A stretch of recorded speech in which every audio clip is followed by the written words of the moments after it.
Good morning, brothers and sisters. It's 8:56 a.m. Central Standard Time on March 24th, 2022. Hope our Creator is keeping you well and safe wherever you are in the world. We are going to start off today at spaceweatherlive.com, and as we scroll down here, we're going to take a look at our solar flares, and as we can see, we have been quite busy, our sun has. And from yesterday, looks like we've got quite a few. We got 1, 2, 3, 4, 5, 6, 7. Oh, let's see, 8, 9, 10, 11, 12, 13. Isn't that a funny number? 13.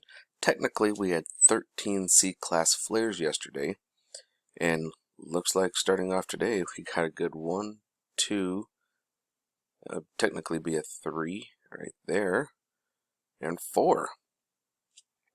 And it's not even noon yet. Well, it is for UTC time, so that's we're getting pretty productive now. Notice, remember the other day I told you guys the baseline. Notice the baseline. You see how it's starting to come up. See how it just kind of coming right up, and we're starting to live into the C class. We're dancing on C. Well, that means we're gonna, when it starts doing that, we actually almost had an M class here, C.8 or a C8. So as those sunspot groups are coming down the bend, with it being very active, and you can see our baseline is starting to come higher. When our baseline starts coming up and up and up, that means when we start having flares, it can go higher and higher and higher. So yeah, we're gonna have to buckle up. We're gonna have to take a peek at those sunspots, because yeah, they're pretty big, folks. Before we jump over there, I just want to take a look at bring y'all's attention over here. Sometimes they tell us different things going on, and they're usually over here in these little boxes. Like here, you can see solar wind speed is currently moderately at 549 kilometers a second. And then this one here, the transequatorial coronal hole was detected on an Earth-facing position on Thursday, March 24th, 2022. Now, I don't know why they're so behind on reporting on that, because they're talking about this right here.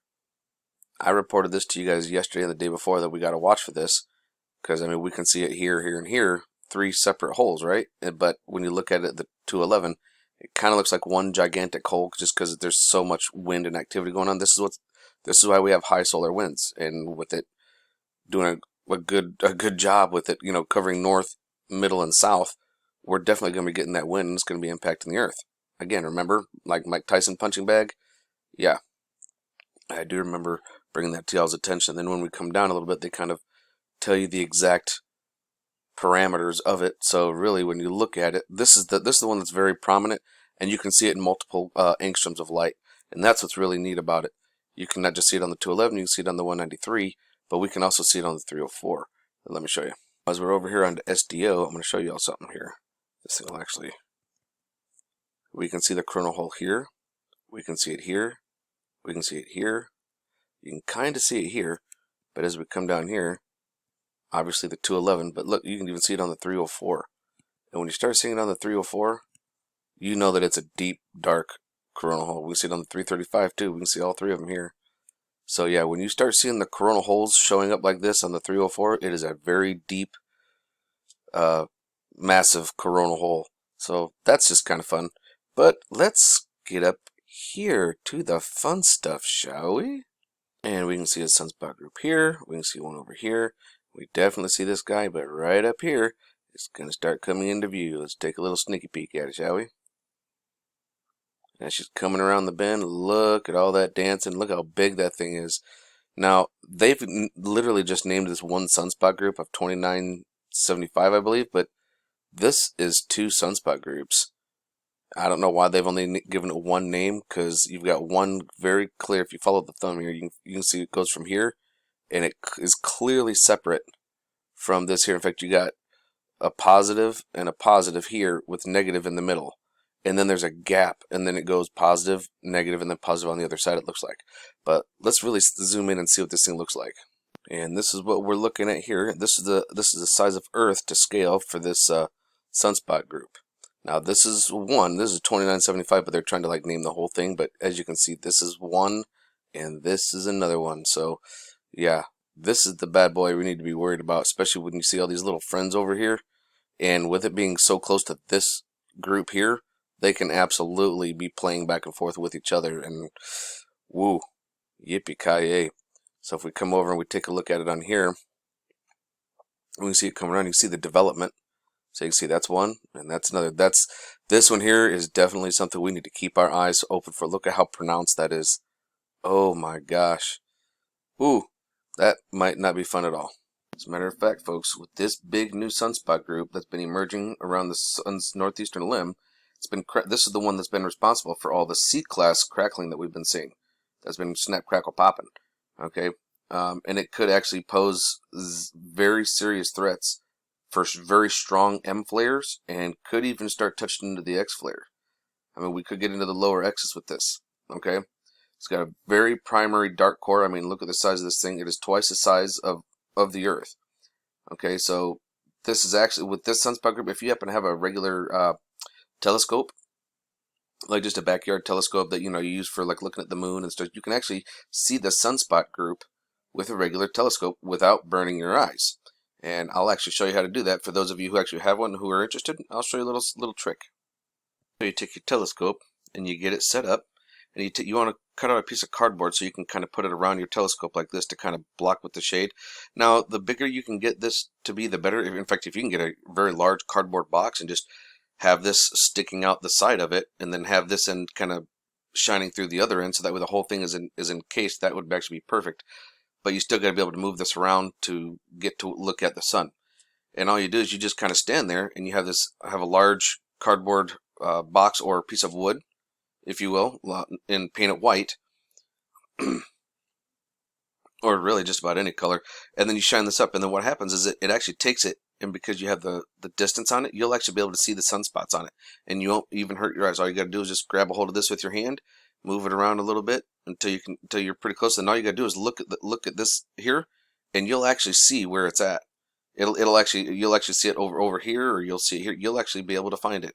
It's pretty neat. There's a bunch of little tricks you can do. Now, granted, you're not going to want to be putting your hand over here because it is magnified. You could probably burn your hand a little bit, but so be careful when doing that, though. And according to Enlil, right here, you can see Enlil. Let me come on down here and show you. Oh, come on now. This is Enlil. Okay, everybody say hi to the Sumerian, Nibirian, Anunnaki god, if you will, Enlil. According to him, there are no new coronal mass ejections, so nothing that we have to worry about. But when we look over here at European Space Agency, we kind of build this up. Looks like they're still projecting here on the 27th. We're going to be taking about 37 centimeters cubed of plasma. So that's something that we're going to have to keep our eyes out for. And as we come over here to Space Weather Prediction Center, I'm actually going to scroll on down here. Looks like we've got nothing but 2s and 3s. And we got a couple of 1s here for low KP index, which is good. But let's come on down here. I want to show y'all something here. I'm going to tap on this guy. This is Lasco C3. Okay, and he's zoomed out. I want to show you guys something here. Watch this. Look at this. Do you guys see this here? It's not there, but then it's there. Doesn't it look like something did a U-turn right here? Like some form of light energy was coming towards the sun and then kind of did a U-turn. Or it went this way, one or the other. But it almost looks like a donut or a torus field of energy right here. That's pretty interesting. But the other thing I find interesting is this one here. Like, what is this? Is that like some kind of a long tic-tac UFO? I mean, it is definitely an energy light signature of some sort.